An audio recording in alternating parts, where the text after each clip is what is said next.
Welcome back. We have another NXT on tap tonight. We are coming off of a great episode on Heatwave. I am here with Phil. How are we doing tonight, man?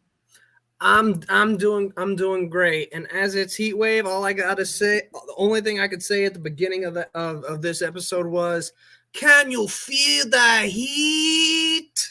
Because it's heat wave. How's everybody doing tonight? What's going on? What's going on, Ginger Ninja? How we doing, Jax?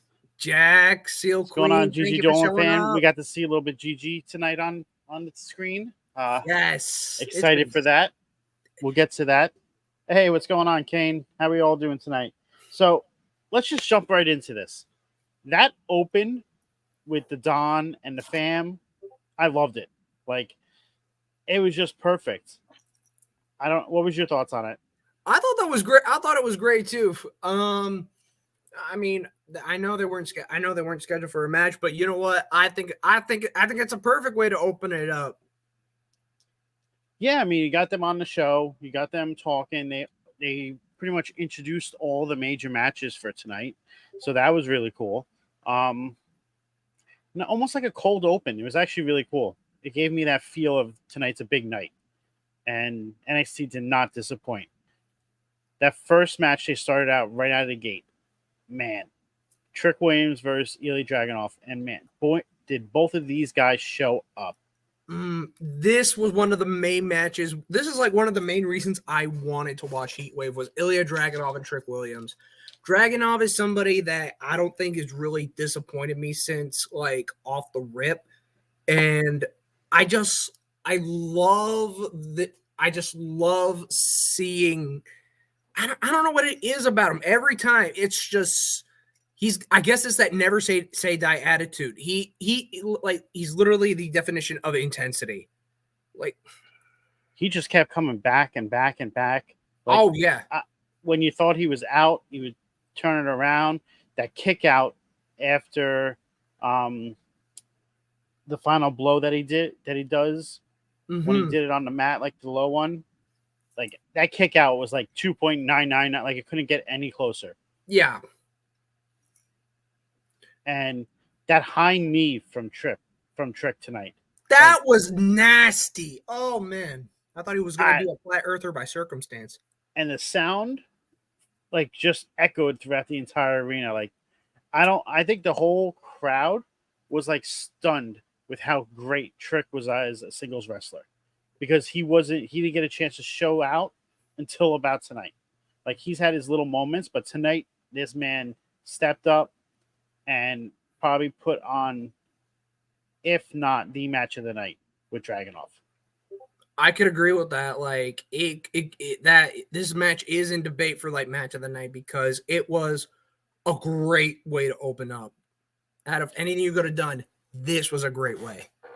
And then you had Dragunov powerbomb him, like, that was great. And then he did the final blow from the top rope to finish him. Like, I was so hyped for this. I'm glad this match lived up to the hype for me, and I feel like this could be, if Meltzer wants to be generous, it's at least a 4.5 star for me. Yeah. 4.5. Yeah, 4.5 would at least be the highest I would go. And for his first, essentially solo match, you can't go wrong. Like, that just shows what they have in him, and I expect big things coming from him. Yeah, Nick, he did all that too. We'll get to that when we get to it. Yeah, I noticed that later in the night. It wasn't just once too. It was a few times. They had a lot going on throughout the show. Like, it wasn't just the wrestling, and majority of the wrestling was great tonight. There was a couple bad spots, but the continual storylines throughout the show just made the show that much better. Absolutely. So, any thoughts about this match before we move on to the next one? Again, like I said, great. I think probably like out of everything you could have chosen, this was the best way to kick off, like a pay-per-view worthy TV episode. Like that's what NXT always seems to do when it comes to like a pay-per-view premium live event, whatever you want to call it, or even a special episode. They know how to open things correct. They seem to always know correctly opening up, and then just kind of building it from there. It's kind of like a low high almost, but they know how to keep it consistent though. Mm-hmm. Absolutely. And I definitely agree with you, Nick. Like, it was just a great flow tonight to this show. Like, honestly, when it was the main event, I was like, damn, it's 9:40 already. Like, Yeah. I was not expecting to get to the main event that quickly.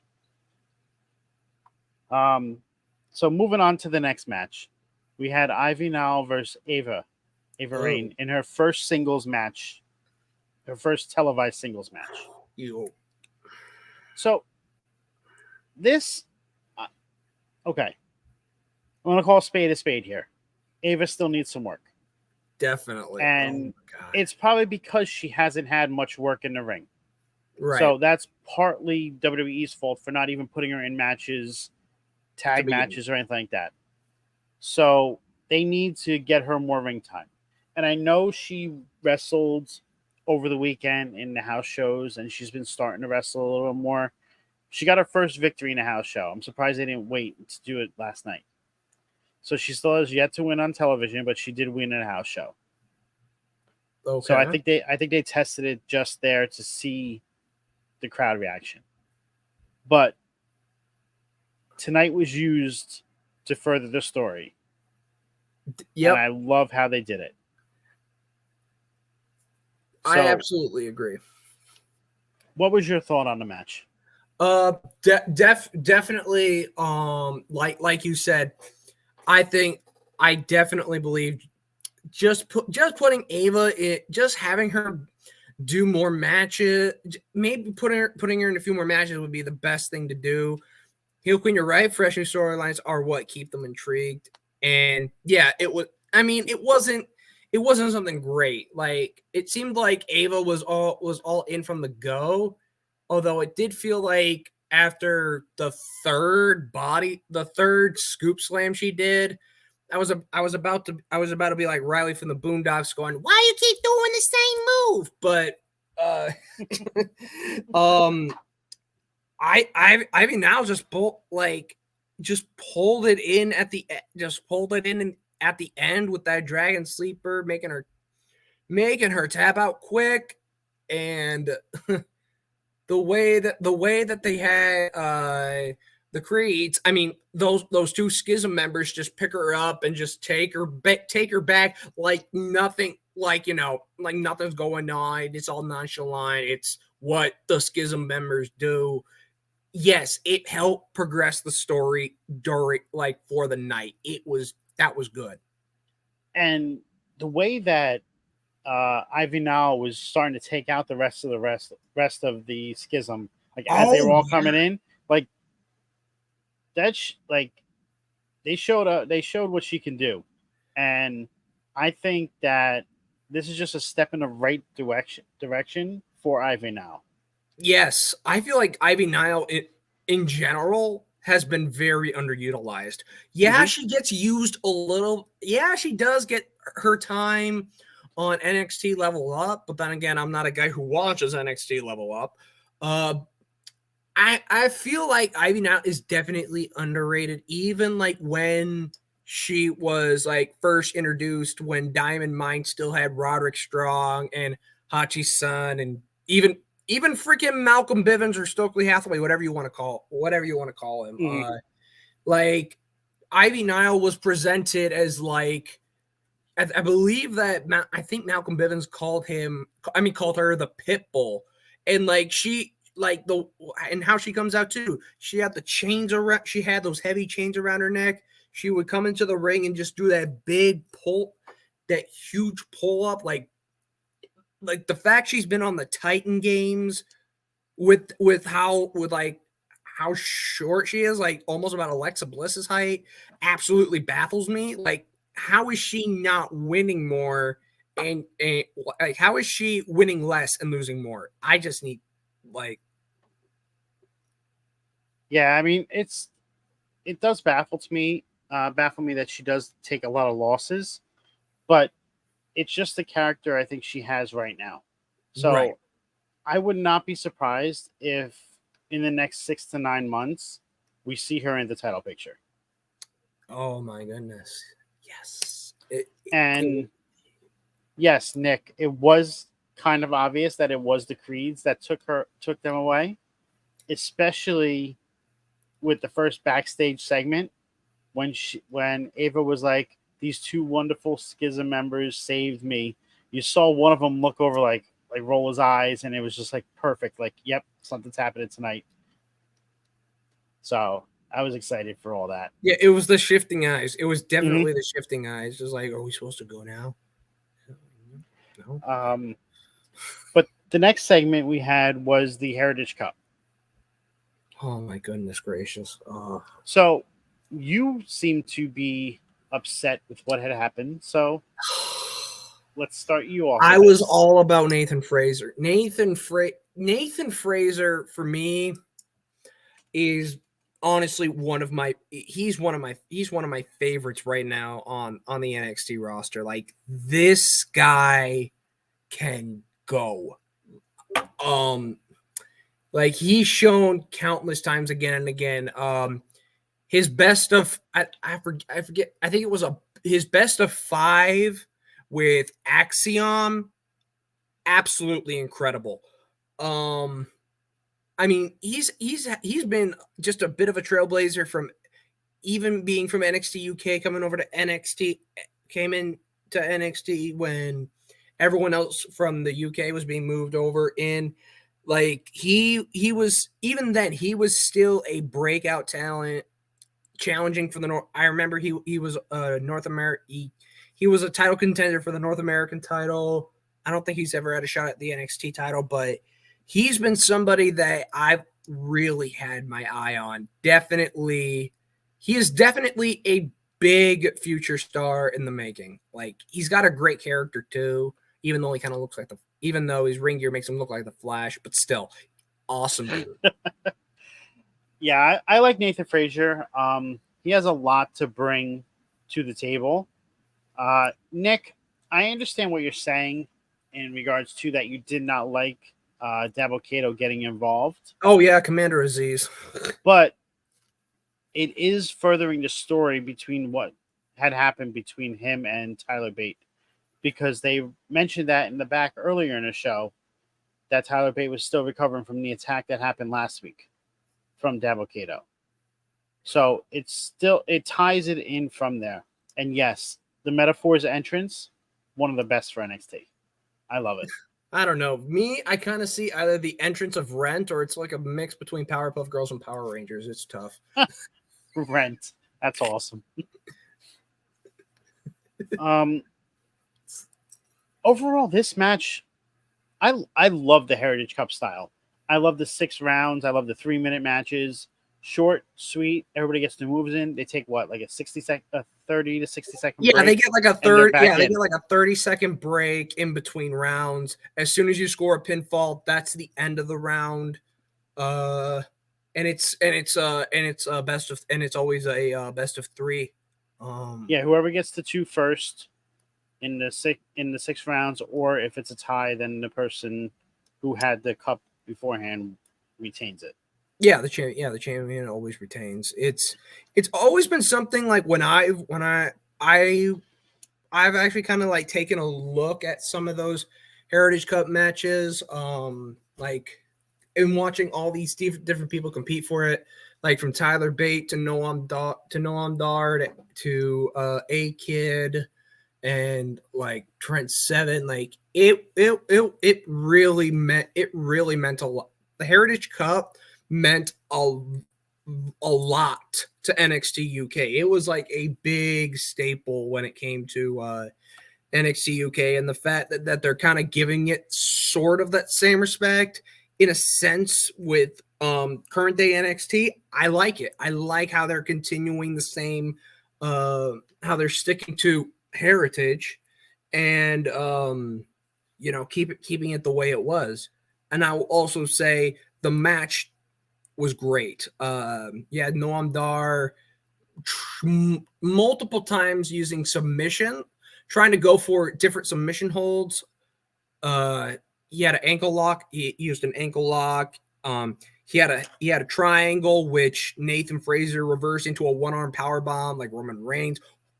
I thought that could have ended it. I felt like that could have ended right there. Just the one-arm power bomb that that Roman Reigns has kind of done in the past. Like, I'm like, that's done. No, he's done. But yeah, high flyer. Obviously from Seth Rollins, Phoenix multiple times. Went for a Phoenix splash. Just absolutely amazing athleticism. Yeah, Noam Dar showed his flexibility too, going to the submissions and everything else. The one thing I don't like, and I know it's always going to happen with them out there, is the involvement of the Metaphor in allowing him to win. Yeah, letting no way it was. That brings down the value of it. That he needed them to win. Mm-hmm. Like, I know he's all about it. That's his baby. Like, that's what he wants. Then he should have said, just one of you stay out here with me. The rest go in the back, and I'm winning this on my own.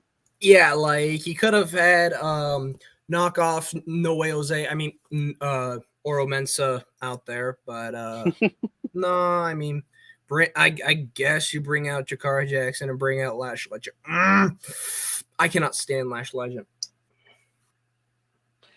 Yeah, I didn't like her with her gimmicks that was before, where she was talking a lot in the back, and I don't like her here either. So, Chihuahua. Yeah, and what did you think about the disrespect after the match with Noam Dar spitting on Frazier? Oh, I didn't even know. I didn't notice the whole fact that he spit on it, but oh my goodness! Like when they were raising his hands, like he was spitting down at Frazier. Oh my God, no. Oh man, Nathan, you need to get back in blood.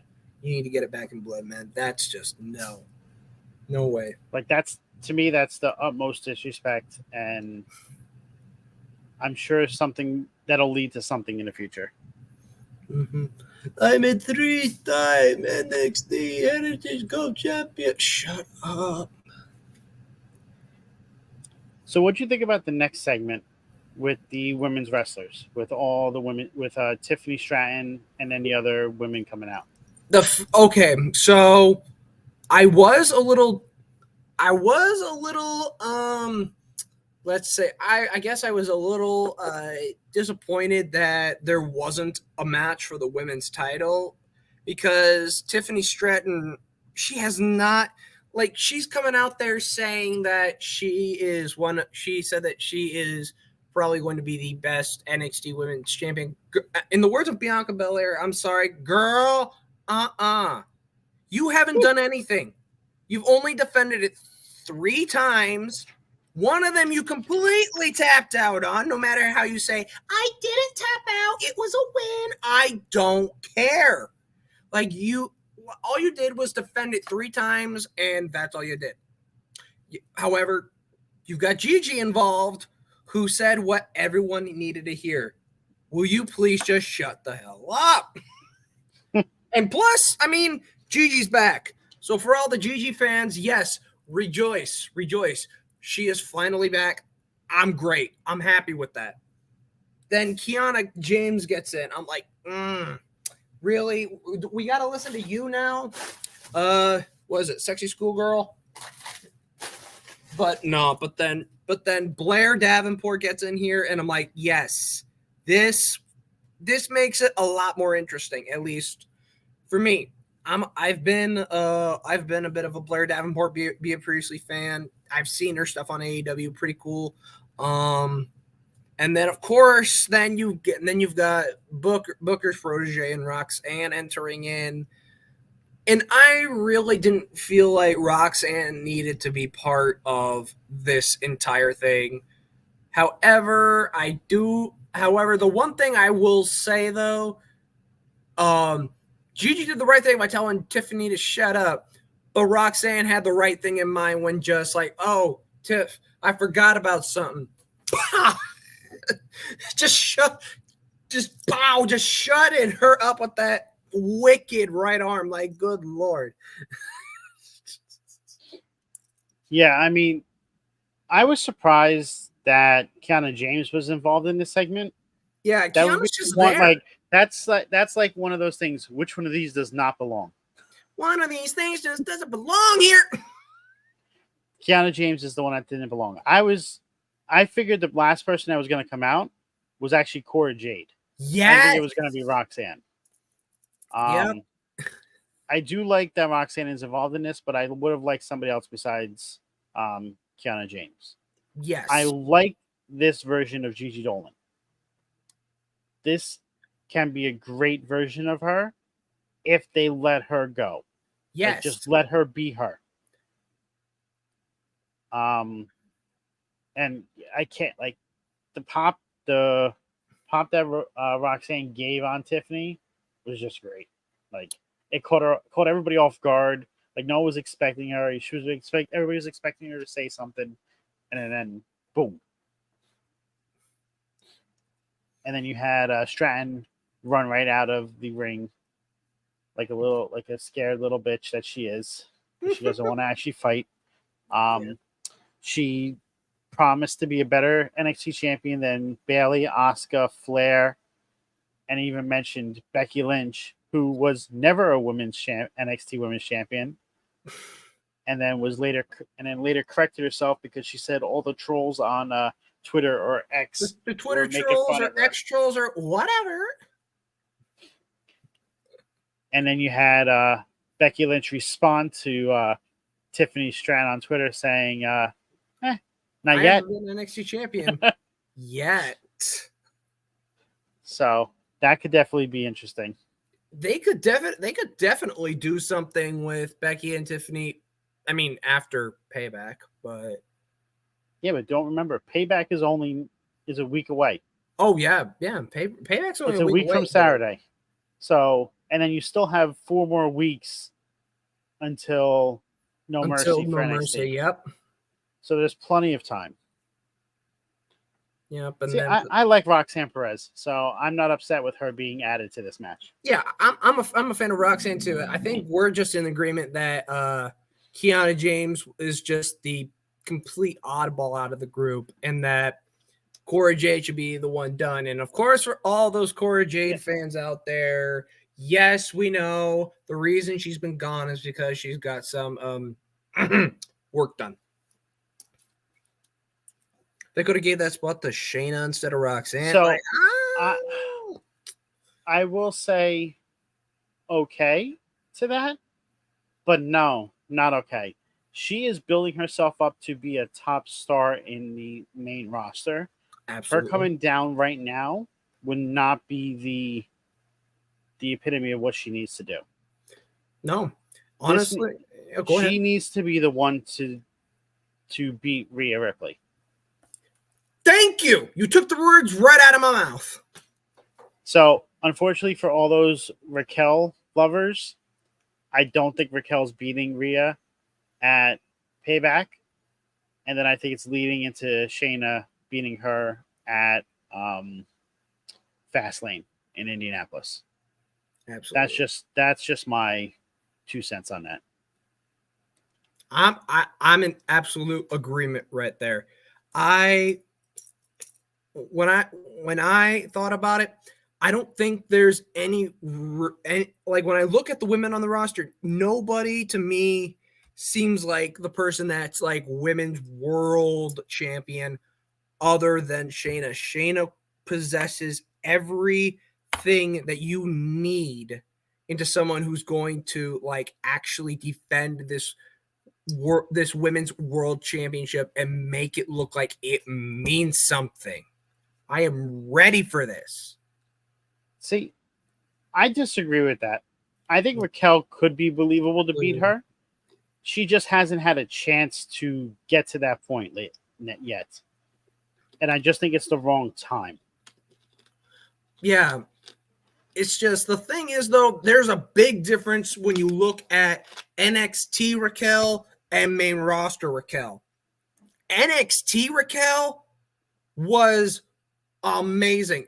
She was like a absolute powerhouse, a total machine, an amazing NXT Women's Champion with a very respectable run. Like you compare the NXT Raquel to this Raquel, to the Raquel we have now. The Raquel that we have right now is way too into the whole baby face gimmick that she doesn't. It's like she can't even see the carrot that's dangling in front of her face sometimes. It's annoying. It hurts. It hurts. Because I think even at the time when she was still kind of like not really known, but then when she started getting known, people were saying like, "Yo, she kind of could be, she kind of has like China-esque qualities a little bit," and I'm like, "Yeah, she kind of does." But now that they've dropped her to the whole babyface thing, it's like she's just tall and she's powerful. That's all. So that's going to lead us into our next match. We have the mixed tag match with Rhea Ripley and Dominic Mysterio versus Lyra Valkyria and Dragon Lee. This was the other reason I was here for the Heatwave. Before we even get to this match, we had all these different backstage segments that happened, like just out of nowhere. Like it was just weird. You had the next segment with Ava in the back with in front of the schism tree, and then this is when Ivy shows up and she's like, "Get her, get her," and then the Creeds take off their masks and finally reveal that they've been within the schism the entire time. Mm-hmm. So and it leads to a steel cage match for next week between the Creeds and the Dyad. And if the Creeds win, they're back in NXT. That's right. Then they announced the NXT Global Tournament for Noam Dar's first challenger at No Mercy. Yep. So I'm curious as to who this is going to be because it's going to be global people. So I'm curious, is this people coming in that we haven't seen? Like, is this people from outside WWE? Right. I mean, as far as like against they call it global invitational. And I will say in this scene, Lash Legend showing major disrespect to the Heritage Cup by pouring champagne in the darn thing. Mm-hmm. Why would you do that? What's going on, Will? What's up? There you go, Will. But yeah, as far as I know, like as far as global, like I said, like I mean, kind of looking back at the three that we have already seen, like have matches. You have Dragon Lee, obviously. That's Mexico being represented. Mm-hmm. You have Nathan Fraser and Tyler Bate. I guess you could say those are both they're British representatives. Oh boy, yeah. As far as anybody else that's like from like another country, I am struggling to find anybody unless you do somebody dumb like Ika Manjiro. I don't think Dragon Lee's going to be in this. Yeah. I think it's either going to be him or Ali facing Dominic Mysterio at No Mercy. Oh yeah. Or a triple threat. Yeah. But and with the rumors going around about NXT Europe and all that starting up again, I think this is where they introduce people from those and get into this tournament. So it would not surprise me if we got to see people that we've never seen in WWE before in this, which I think will just make it that much better. So I hope they do a good job promoting it. Yes. So that people watch. But now back to the match. Judgment Day comes out first, and then you had, which surprised me, Dragon Lee's entrance first. So Lyra got more of her entrance than him, which was a little weird to me, just because I know, like, I like Dragon Lee's more than her, so I was a little upset with seeing that one. I slowly have become more. I love Dragon. Like, I'm not gonna say who I like more. I wouldn't even say I like one more than the other. Lyra and Dragon Lee are some of my favorites right now. Like, Lyra has started to grow on me over time. And yeah, Heel Queen, you're right. That was a solid mixed tag team match. Like, it was back and forth. I wish we would have got more against the other side. Like, I would have liked to seen Rhea do stuff against Dragon Lee and vice versa. See, no. This is where I'm going to disagree with you on this. I think the right team won this one. I do too. Because this is setting up and continuing stories on the main roster for a change. And they did it through NXT with Raquel coming down there. And it's putting doubt. Now it'll put doubt in Dominic's head since he suffered a loss. Will he be able to hold on to the North American Championship for much longer? Can someone beat him for it? This is going to set up little storylines in addition to both. So I think that this was the right decision, and it gives Dragon Lee that confidence that he's saying, I can now beat Dom to get the belt.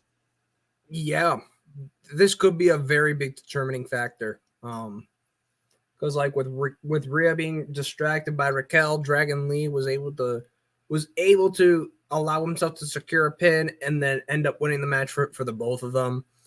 And yeah, both of them getting over. Man,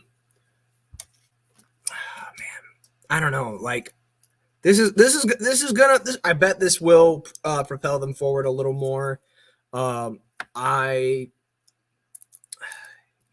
think that's all I can really say. So I was happy that they won. I felt, like I said, they were the right team. Lyra got to show what she can do against Rhea. She stood tall with her in the ring. They had great moments. Hey, we'll watch NXT. You watch NXT, Will? So what was your thoughts? Let's hear them in the comments. What did you think of this match? I think this was probably the third best match on the card tonight. It was like, if I had to pick top three, this was in the top three. So I was happy with the winner on this. It progressed storylines both on the main roster and in NXT, and I just think it's going to keep growing, and it's going to make the next couple of weeks probably in a better aspect of it. Mm-hmm. After this, we had the Von Wagner and Baron Corbin segment. Yep, Baron Corbin. I mean, for something called Heatwave and Baron Corbin's thing being burn the ships, like, he had the ring gear down on point. At first, I thought he was almost kind of trying to jack off Eddie Guerrero style with the flaming pants, because that gear was fire. No point intended. I mean, I love Baron Corbin. Just his character progression. Like, whenever he is tasked with doing something, he does it. Whether it's a great character, whether it's a bad character, whatever. This man puts everything into it, and I love this character change into him. I like his new music. It is the closest thing that we're going to get to the Lone Wolf, so we need to be happy with that, because I know a lot of us want him back to that. But this will be the closest that we're going to get to that. And I like that they didn't do a match tonight, because it just added to the story, because it also then included Braun Breaker coming back. Braun with the spear out of nowhere. Like, I did not see that coming at all. Yeah. And his shirt is great. Best spear in the business. Yes, like, Like the fact that Baron Corbin and Braun looked at each other smiling, I'm just like, whoa. If these two guys are gonna like be looking after each other's backs, this is something that's gonna draw me in. These guys don't look like they should be compatible with each other at all, but it works. It's like I mean, I don't know. It's sort of like another segment that we'll talk about later where it doesn't feel like it fits, but yet why do I feel something positive about it? But I was happy with this. It didn't give Von Wagner a loss or anything. It helped build him up. Yeah. And it keeps Corbin being the way that he is. So Yeah. overall, this segment was pretty good for me. Yeah, I mean Von Weiner still gets the he still gets the reservation for one gimmick. He thought he had the reservation for one set up, and had Baron Corbin's table ready. Only Braun said, "Sorry, this is reserved for another party." And then we end up with the main event: Wesley versus him. Yo, I will say this: Wes always has a great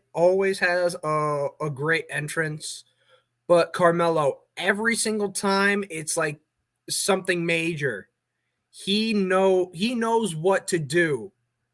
Whatever pay-per-view or special named episode it is, he knows in a way how to get. He knows what the people kind of like or are expecting, because this gave us multiple things. First, it's the green and purple jersey with Lee's name on it coming down, which gives us the whole I'm it once gonna beat you, put your jersey up in the rafters thing, but you had the fire underneath, almost saying you're in a way almost saying, Wes, your jersey doesn't even go up in the rafters. Yours just gets burnt up. And then we get the waterfall saying, stop chasing waterfalls, stick to the rivers and streams. And then we got the classic hymn entrance with the H and the M. Just great way to start off the main event. And this match got started pretty quickly. Like, good back and forth between the two. They had a lot of couple good, nice spots. Yeah, it didn't probably get as much time as we would have liked. But, I mean, they put on a clinic in the time that they were given. You had Mello putting Wesley through the announcer's table with a DDT, with a springboard reverse DDT. Insane. That was the moment. That was probably the moment of the night. The fact that Wes was just hanging on the table, and then Carmelo not even looking back, just springboarding off, and boom, and then the table broke. I don't think anybody saw that coming. I don't think anybody saw what happened next either, with Mello going for the nothing but net and missing right into the cardiac kick.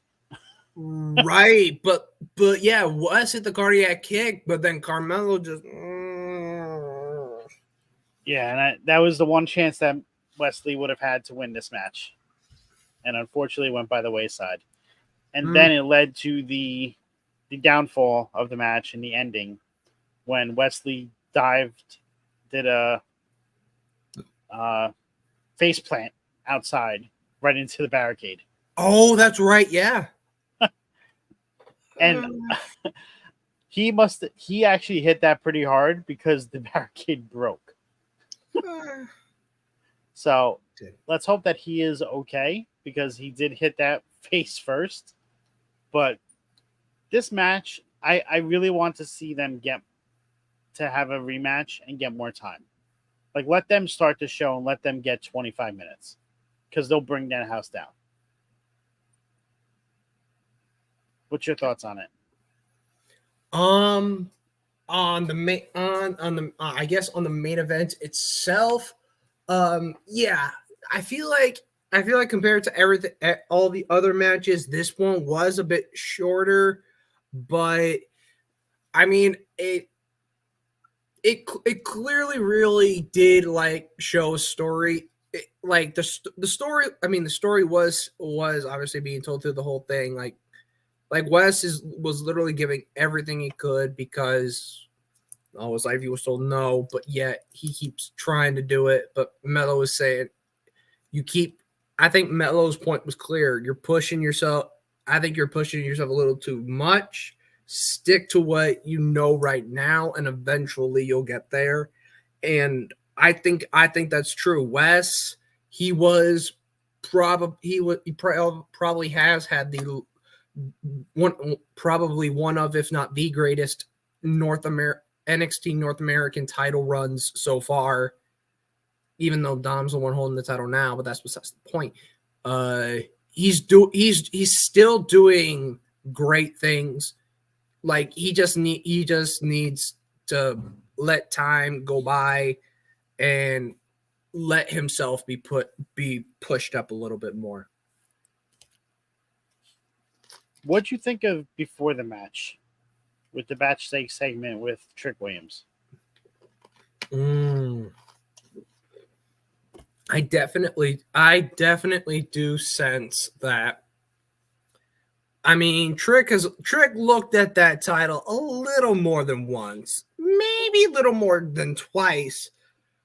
But either way, it looks like we could see a potential turn on Trick unexpectedly, but expectedly. I'm not sure where I'm not exactly sure where and when it may happen or how it may go down, but I think that Trick being the one to turn on Mello, and then eventually we get a Mello versus Trick match out of it. I think it'll be an interesting match, and especially an interesting storyline. Well, I mean, you kind of had Mello blaming Trick for him almost losing against Dragunov. So it's definitely something that they're planting the seeds for. Yeah, I think so too. Wesley, ever since his tag partner was released, he has stepped up as a solid singles competitor and shown what he could do. He did have the longest reigning North American Championship run, so this man can go. Yeah, I mean, Nash Carter, Zachary Wentz, whatever you want to call him. I mean, he's honestly living his best life. I mean, he's the one dating Gigi right now, so props to him. Still wrestling over in Impact, so he's in Impact now with Trey, feuding with Ace and Bay. Yeah, I got to see them this week. I was at the at Multiverse. I saw, yeah. So, man, if you've never gone to like an Impact show or any show like that, it's a different experience than going to a regular like WWE or AW show. Oh, for sure. I know that what is it? They're coming to Chicago twice for like 2 different pay-per-views. I think one of them is Victory Road. So next time I see Impact near me, I'm definitely going to go again. I enjoyed the show. I enjoyed the hell out of it. Absolutely. But was there anything else that you wanted to discuss about this show from NXT before we decide to close our tab? All right. Before, I guess, since this is last call, a few different points. We had a small segment from Dijak basically blaming Eddie Thorpe saying if it wasn't for you interfering, it wouldn't be Wesley competing for the NXT title. It would have been me. So the next time we meet on NXT, like, you are going, like, I don't need to pray to no spirits. I don't need to be one with myself. You're gonna wish you never, you know. Mm-hmm. We had the thing from Andy Thorpe, and then we had that thing from Dijak, and I'm like, okay, I'm ready for Dijak and Eddie. Dijak versus Thorpe 2. I'm ready for it. I want to see where this goes. And then especially for me, I think we saw something tonight that almost to me felt almost out of character. Like, of course, we had Thea Hale complaining to the ref that, like, please don't count this as a loss. It wasn't me. It was Andre Chase. He was the distraction, even though he was putting the turnbuckle on. But, like, no, you can't. And she's beating herself up. She's beating herself up over the loss. And next thing we know, we get JC coming in and saying, "Hey, look, you did all right. Yeah, you may have lost, but look, you're doing all right." Like, I'm like, wait a minute. When did JC all of a sudden have a good side? Like, it's So, just always JC's the heel. Where did this come from? I think it's more along the lines of she's planting that seed of doubt in her. Oh yeah, for her to leave Chase U and potentially join her. There you go. Yeah, that's what I don't think it's that she has a heart. She has an ulterior motive. That's okay, yeah. That's probably a better way of putting it than what I was thinking of. But because she said the girl that I saw tonight is miles different from when I first saw you. Yeah, absolutely. So, yeah, I'm glad you brought that segment up. I forgot about that one. Mm-hmm. I mean, then there was a random one where for some reason, I guess Drew Gulak and Charlie Dempsey, I guess, are really trying to prove a point that they are basic technical masters, and that they are somehow still people to watch, as freaking Charles, after Charlie Dempsey put him in put poor Miles Bourne in some type of sleeper hold / coquina clutch or something, while Drew is just yelling at him that you should never be tired. You should always be awake. You should always be alert. You should not stay tired. I'm like, okay, whatever. Am I the only one that does not care when they come on the screen? To be honest, I don't think anybody has really cared about Drew Gulak in the first place, even though this man was a cruiserweight champion. But he's a cruiserweight champion. He's an amazing technical wrestler. 24/7 champion. He needs to stop with this stuff. Just let him wrestle. He'll put great matches on, and then we'll be able. Honestly, same with Charlie Dempsey. Like, this is like William Regal's son doing something that's not really so impressive. I am sort of That's not happening, GG. You're not making JC a face. JC as a face does not make sense whatsoever. JC always seemed to have that bad girl spunk to her, no matter what. All right. Anything else? No, nothing much. I think we've covered all the major areas. What this possibly leads up to in the next few weeks. What this spells out for, I think, the whole division, and I guess Heatwave again, just proving why. It's just again starting to prove why NXT right now is at this point really just better than most of the stuff that's happening on the main roster right now. They actually have a lot of things in control that I don't think a lot of people are seeing. So we've progressed a lot of storylines tonight. They have 3 matches already set up for next week. You have Dijak versus Eddie Thorpe.